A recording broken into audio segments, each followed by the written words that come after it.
Subscribe to my channel. Bismillahirrahmanirrahim. Assalamualaikum warahmatullahi wabarakatuh. Salam pintar dan salam sehat dari aku, dan semoga kita semua selalu dalam keadaan sehat. Amin amin ya rabbal alamin. Sebelumnya, perkenalkan, nama aku Zahrana Falamar. Aku dari Prodi S1 Pendidikan Teknologi Informasi semester 1 Universitas Muhammadiyah Tasikmalaya.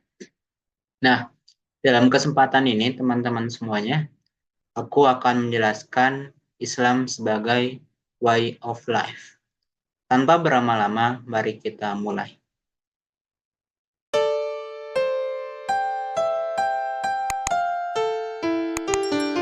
Subscribe to my channel. Aku di sini akan menjelaskan Islam sebagai way of life. Nah, apa sih itu Islam? Aku akan menjelaskan dari sisi istilah, bahasa, lalu dalam Al-Quran, dan dalam terminologi. Apa itu Islam menurut istilah? Islam adalah agama yang diturunkan Allah kepada manusia melalui Rasul-Nya yang berisi ajaran bagaimana manusia berhubungan dengan Allah Subhanahu wa Ta'ala, baik itu sama manusia, baik itu dengan Allah dan dengan alam. Lalu menurut definisi dalam terminologi, yang pertama bahwa Islam itu adalah wahyu yang diturunkan oleh Allah Subhanahu wa Ta'ala kepada Rasul-Nya untuk disampaikan kepada segenap umat manusia sepanjang masa dan setiap persada. Lalu yang kedua adalah bahwa Islam itu adalah satu sistem keyakinan dan tata ketentuan ilahi yang mengatur segala peri kehidupan dan penghidupan asasi manusia dalam berbagai hubungan, baik hubungan manusia dengan Tuhan, sesama manusia maupun alam. Lalu yang ketiga, Islam itu adalah agama yang mempunyai tujuan mendapatkan ridha Allah Subhanahu wa Ta'ala, disebut mardhatillah. Lalu kebahagiaan dunia dan akhirat, disebut al-falah. Lalu rahmat bagi segenap alam, rahmatan lil alamin. Yang keempat, dalam terminologi, Islam itu adalah agama yang secara garis besarnya terdiri atas akidah, syariah, ibadah dan muamalah, dan akhlak, bersumber dari kitab suci yang diturunkan oleh Allah Subhanahu wa Ta'ala, yaitu Al-Quran, yang ditafsirkan oleh sunnah Rasulullah Sallallahu Alaihi Wasallam. Menurut bahasa, Islam berasal dari bahasa Arab, aslamu, yuslimu, dan islaman, yang berarti patuh, tunduk taat, dan berserah diri kepada Allah Subhanahu wa Ta'ala. Nah, dari tiga bahasa tadi, aslamu, yuslimu, dan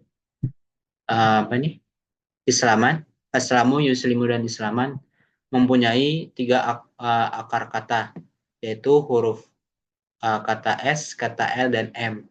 Nah, dari SLM ini mempunyai tiga makna dasar. Yang pertama adalah pembebasan, yang kedua adalah kepatuhan, dan yang terakhir adalah damai. Lalu, apa sih itu pembebasan?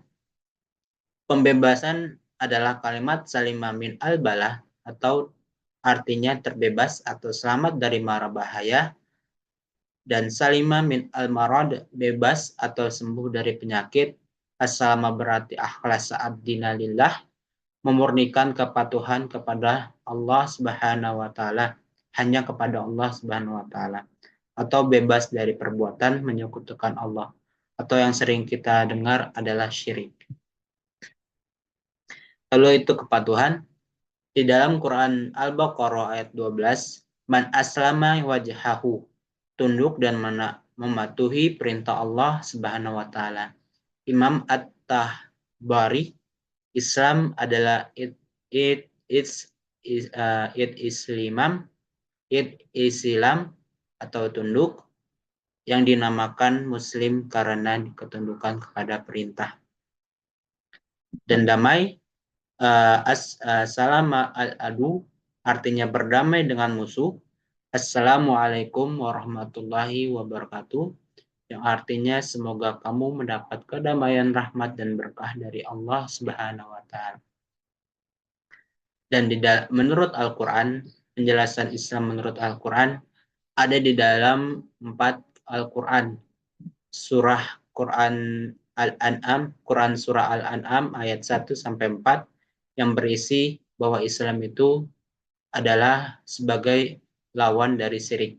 Yang Quran surah kedua adalah Quran surat Al-Imran ayat 80 yang berisi bahwa Islam sebagai lawan dari kufur.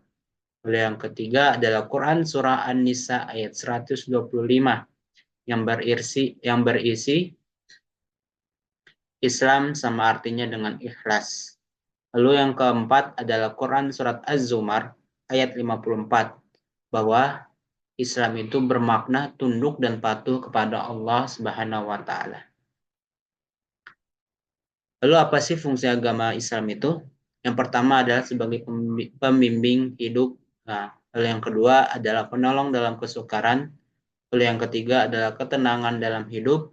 Dan yang keempat adalah pengendali moral.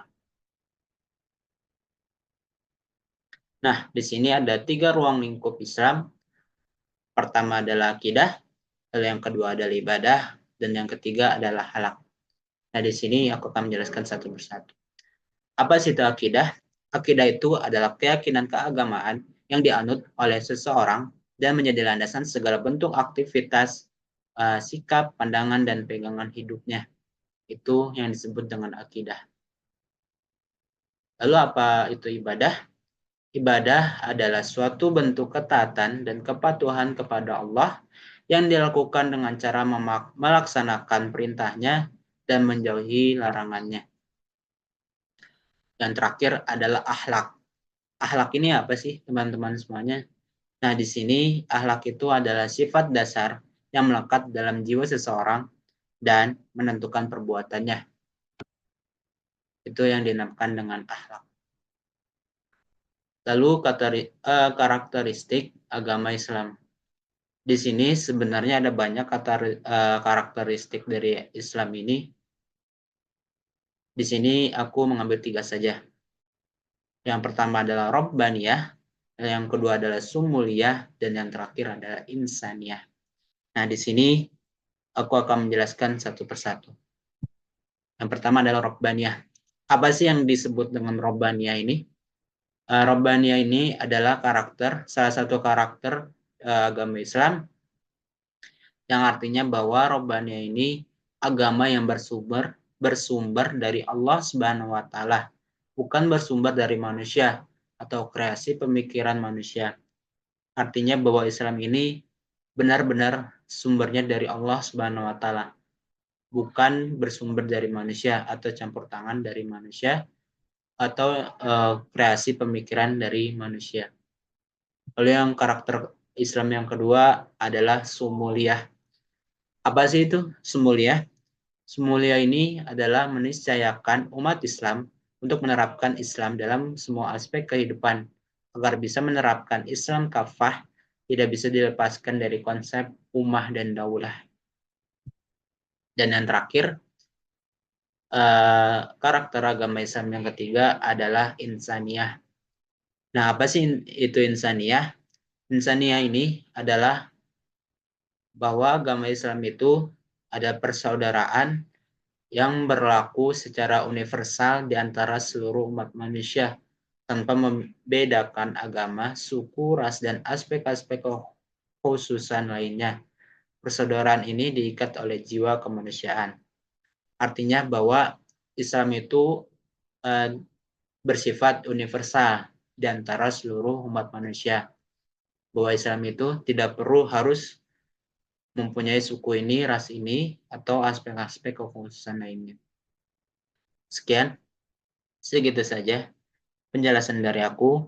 Mohon maaf kalau penjelasannya hanya sedikit.